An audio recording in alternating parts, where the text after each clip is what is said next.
Dalawang dangkal. Tahayag to.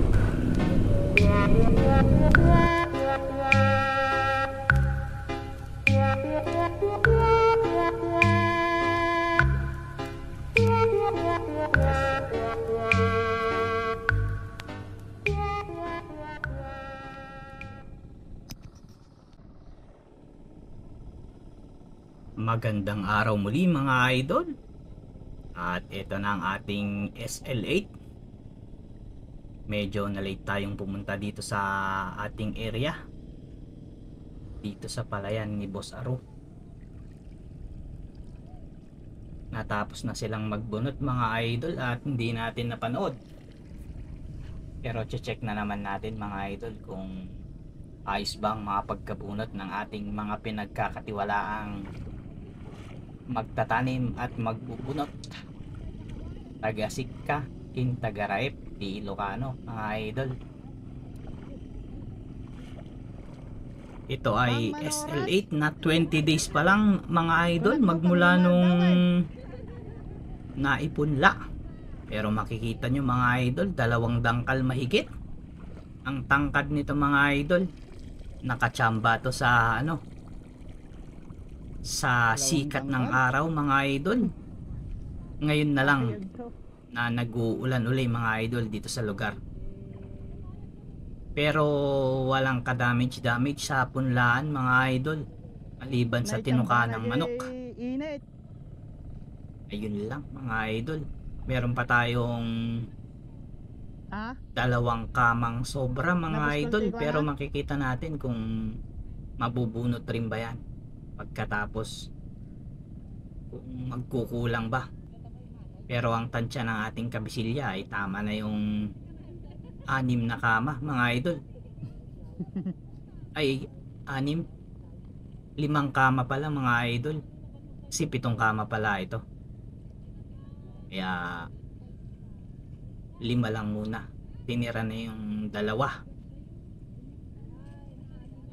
Kung sobra na mga idol ay ititira lang natin yung isa at ibebenta na natin yung isang kama. Ibebenta o kaya ipapahingi mga idol, depende kung sinong mangangailangan.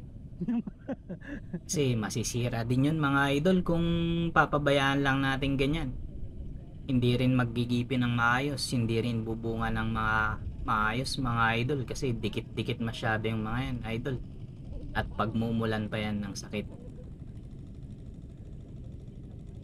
So far mga idol ay satisfied naman tayo sa kanilang tali, sa kanilang pagtatali idol. Hindi ganong mataba, hindi rin kapayatan mga idol, saktong sakto lang. Hindi sila lugi, mapapangiti rin tayo mga idol.